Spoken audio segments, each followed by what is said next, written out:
Hey y'all, welcome back to my channel. And I just finished watching a movie on Tubi. I mean, it's not necessarily a movie, it's more so like a documentary. What piques my interest is first, it's like a murder mystery, and I really love that genre, or should I say that category. And it was like in the top 10, I want to say, or maybe like the top 20. And if you haven't already seen it, go see it, and then you can come back and watch this, or I'm about to tell you about it and let's talk about it. Let's get right into it. So first of all, it's called Love You to Death, for love or money. And it starts out like this. Okay. Sunday, November 3rd, 2013 at 8:35 p.m. a 911 call come in saying, "Oh my God, help, my husband been shot." She's screaming and all that, and when 911 arrived on the scene, they realized they knew the guy. He was a firefighter and had been shot, so they rushed him to the hospital alongside his wife. It was an all hands on deck situation because this was one of their own dying on the table. He was drowning in his own blood. He was born and raised in Cleveland, Ohio, late 60s, in the projects, single mother. He met his first wife, Rita, in high school. They were high school sweethearts. They had 2 kids together. First, he was working at the steel mill, and then he decided he wanted a better life, so he became an EMT to become a firefighter. They say he was very well respected, someone you can trust, dedicated, all of that. As Will's career blossomed, his marriage was drowning.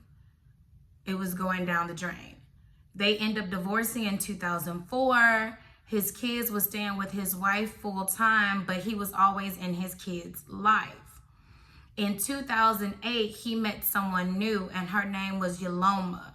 She was a single parent as well, and they met at an OES meeting, the Order of the Eastern Star. She had 3 kids from 2 previous relationships, and she was a nurse, and she also dabbled in phlebotomy. They said she liked to shop and have nice things and, things like that. And they fell in love very quickly.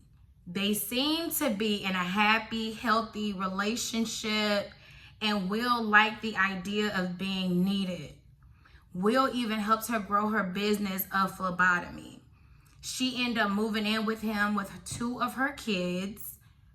Then one day, Yoloma comes home and says she has breast cancer. So Will decided to marry her so she can have access to his great insurance. They end up taking a honeymoon in Ireland. After they got married, he took some of the kids.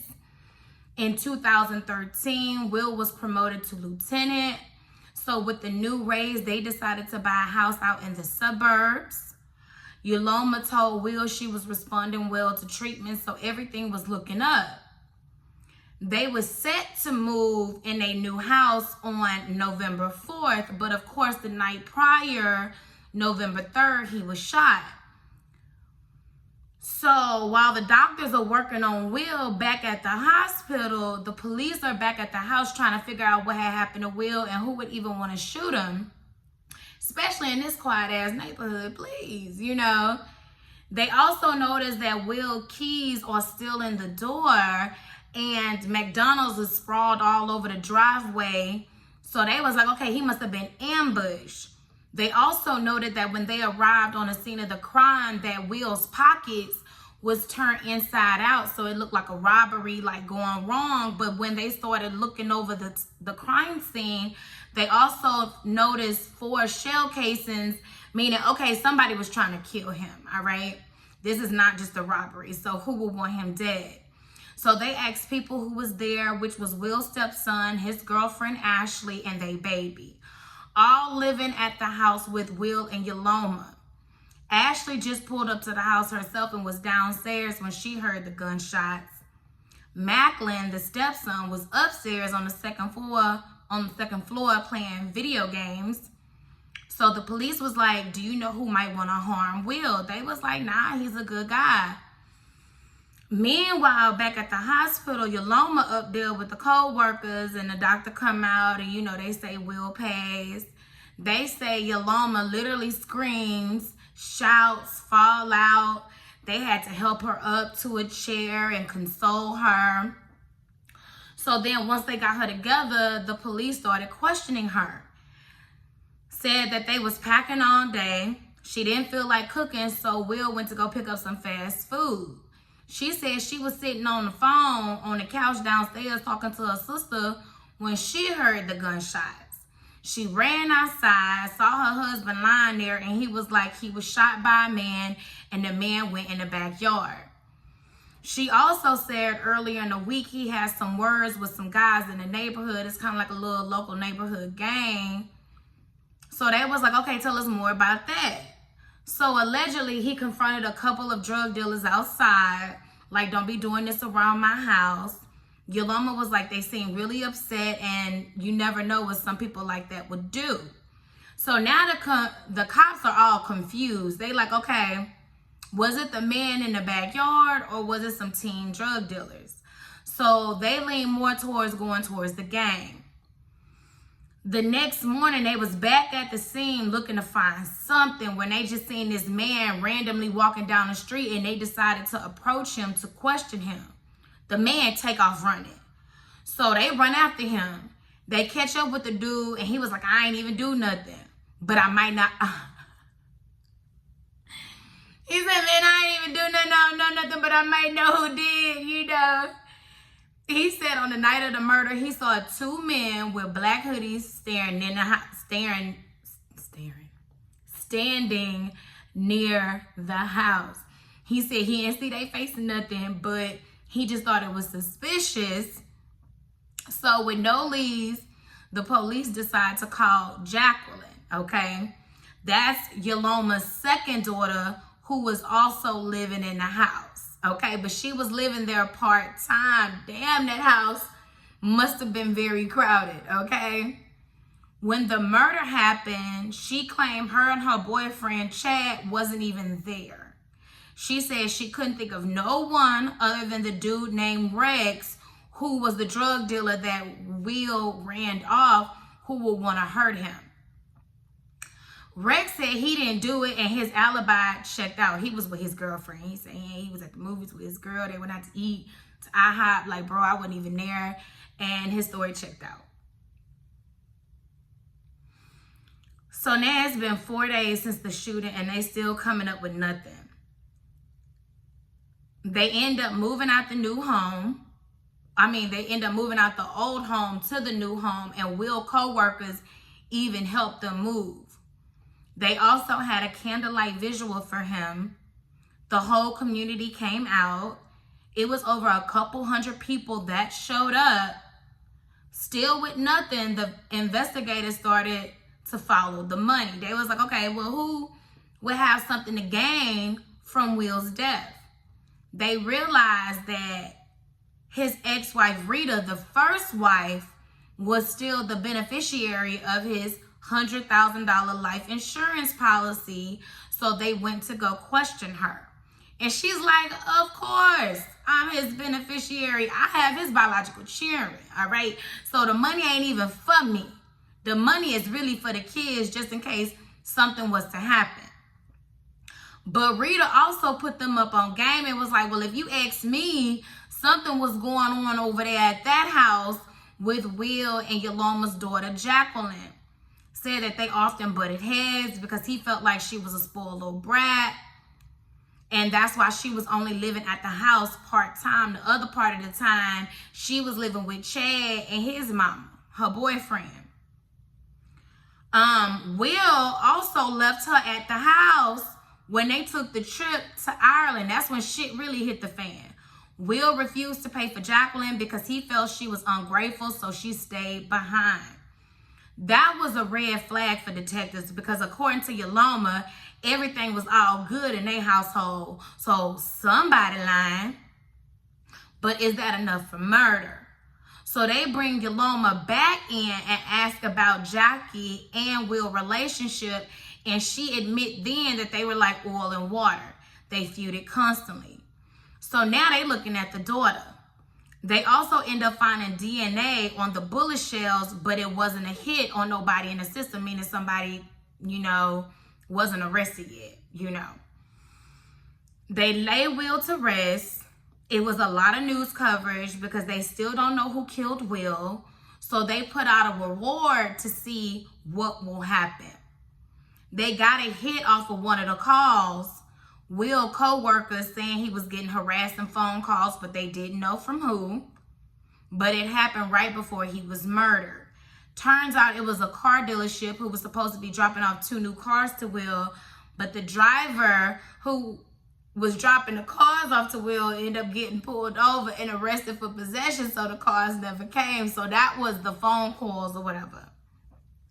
So of course, Will was pissed. They followed up, but they didn't find anything that linked the car people to Will's murder. Then they got another phone call from somebody mama, right? Claiming her son overheard his friends saying Chad did it. So they bring in her son Daniel for questioning. See, the police already knew that Will didn't get along with Chad. He was very disrespectful, smoking weed up in the house. Will confronted him and Chad threatened Will in his own damn house. So then they went and got Chad phone records. And it appears Chad and some dude named Ryan was in communication around the time Will got killed. So they bring Chad in.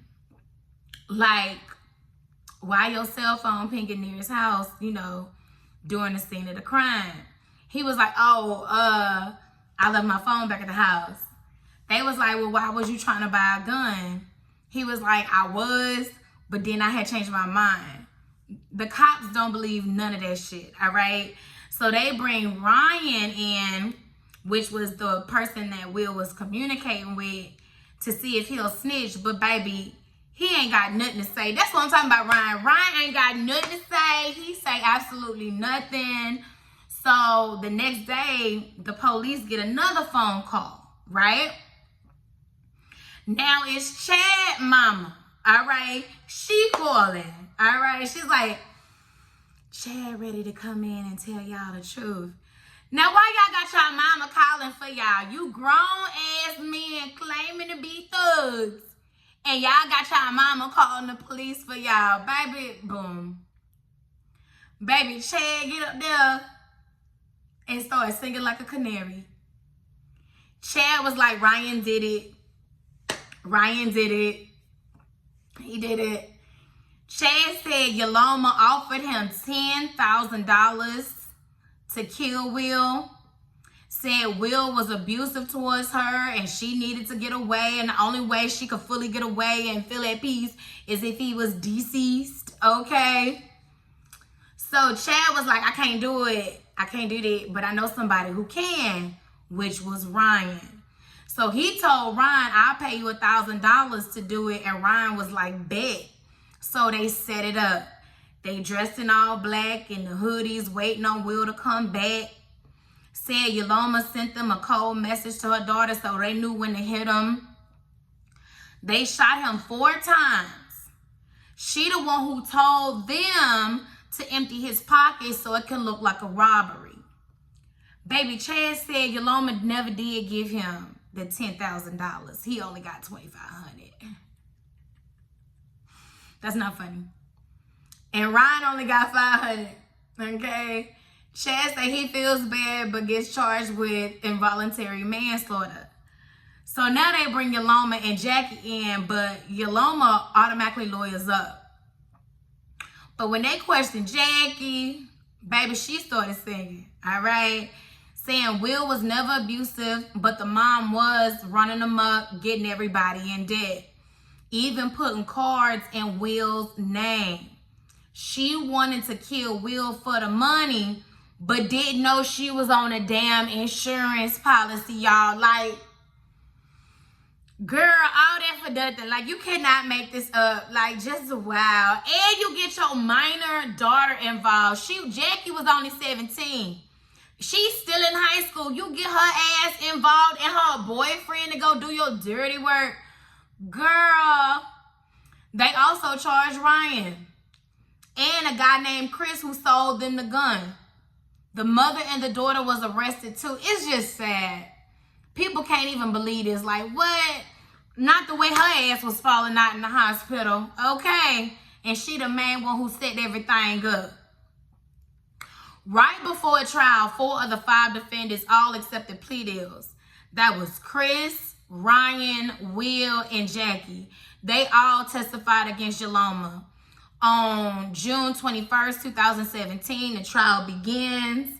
They say Yoloma married him strictly for his money and financial gain. They said she even lied about the cancer scare, y'all. She even lied about the cancer scare. It was a con from the beginning. Yoloma defense was she blamed it all on her daughter, y'all. She blamed it all on her daughter, saying her and her daughter didn't get along. Will and her daughter didn't get along. Like, this is really sad. It takes the jury less than 2 hours to convict her, and she receives life in prison on the day that would have been her 4th-year wedding anniversary to Will.